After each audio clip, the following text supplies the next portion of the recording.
Hello বন্ধুরা, কেমন আছো সবাই? বেগুন দিয়ে অনেক ধরনের রেসিপি তৈরি করা যায়, তাই আমি আজকে তৈরি করব তেলাপিয়া মাছ দিয়ে বেগুনের একটি অসম্ভব মজার একটি রেসিপি। তাহলে চলো কথা না বাড়িয়ে রেসিপিটি দেখে আসি। রেসিপিটি তৈরি করার জন্য প্রথমে আমি বেগুনগুলোকে এরকম করে মেক করে খুব ভালো করে ধুয়ে নিয়েছি এবং সাথে নিয়েছি কয়েক পিস তেলাপিয়া মাছ। দেন চুলায় একটি প্যান বসিয়ে প্যানটি গরম হওয়া পর্যন্ত অপেক্ষা করব। প্যান গরম হয়ে এলে দিয়ে দেব কিছু পরিমাণ তেল এবং তেল গরম হওয়া মাত্র দিয়ে দেব হলুদ এবং লবণ দিয়ে মেখে রাখা মাছগুলো কিছুক্ষণ ভেজে নেব এবং এক পাশ ভেজে নেওয়া হয়ে গেলে অপর পাশ উল্টে ভেজে নেব। যেহেতু মাছগুলোকে আমি সবজির সাথে রান্না করব, তাই মাছগুলোকে একটু কড়াভাবেই ভেজে নেব। মাছগুলো ভাজা হয়ে গেলে প্যান থেকে নামিয়ে সেম প্যানের মধ্যেই দিয়ে দেব মেক করে রাখা সবজিগুলো। এ পর্যায়ে সামান্য হলুদ এবং লবণ দিয়ে সবজিগুলোকে খুব ভালো করে মিশিয়ে একটি ঢাকনা দিয়ে 2 মিনিটের মতো ভেজে নেব। 2 মিনিট ভাজার পর আবারও ঢাকনা উঠিয়ে নেড়েচেড়ে ঢাকনা দিয়ে আবারও 2 মিনিট ভেজে নেব। এভাবে পরপর কয়েকবার ভেজে নেওয়ার পর সবজিগুলো যখন এরকম করে ভাজা হয়ে যাবে, তখনই বুঝতে হবে সবজিগুলো ভাজা কমপ্লিট হয়ে গেছে।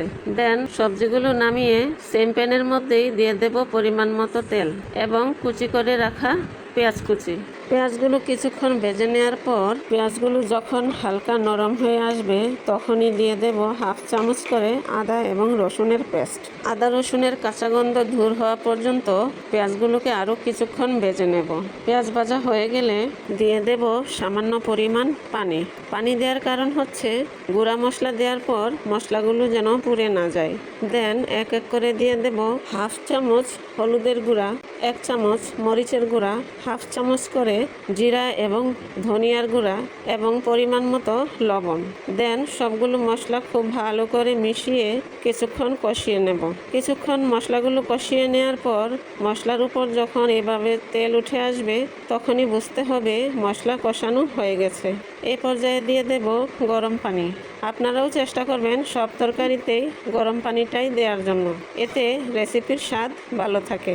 দেন সবগুলো একসাথে খুব ভালো করে মিশিয়ে নেওয়া হয়ে গেলে দিয়ে দেব ভেজে রাখা সবজি এবং মাছের মধ্যে এবং আরও কিছু পানি অ্যাড করে সবকিছু খুব ভালো করে মিশিয়ে ঢাকনা দিয়ে ঢেকে কিছুক্ষণ কুক করে নেব। প্রায় 10 মিনিট কুক করার পর যখন ঝোল ঘন হয়ে মাখো মাখো হয়ে যাবে, এ পর্যায়ে দিয়ে দেব কিছু পরিমাণ ধনে পাতা দেওয়ার পর আরও 2-3 মিনিট কুক করে নেব। আর হ্যাঁ, 10 মিনিট কুক করার সময় আমি মাঝখানে আরও 2 বার ঢাকনা উঠিয়ে নেড়ে দিয়েছি।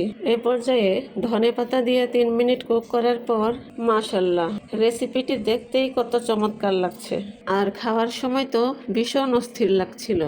তাই মাছ দিয়ে বেগুনের এই অসম্ভব মজার রেসিপিটি অতিথি আপ্যায়নেও প্রেজেন্ট করতে পারেন, কারণ রেসিপিটি এতটাই টেস্ট হয়। ভিডিওটি ভালো লাগলে কেউ যদি ফেসবুক থেকে দেখে থাকো, তাহলে একটি লাইক দিয়ে পেজটিকে ফলো দিয়ে রাখবে। আর যদি কেউ ইউটিউব থেকে দেখে থাকো, তাহলে চ্যানেলটিকে সাবস্ক্রাইব করে পাশে থাকা বেল আইকনটি ক্লিক করে রাখবে। আজ এ পর্যন্তই, দেখা হবে আবার অন্য কোনো মজাদার রেসিপির সাথে। সে পর্যন্ত ভালো থেকো সবাই। আল্লাহ হাফেজ।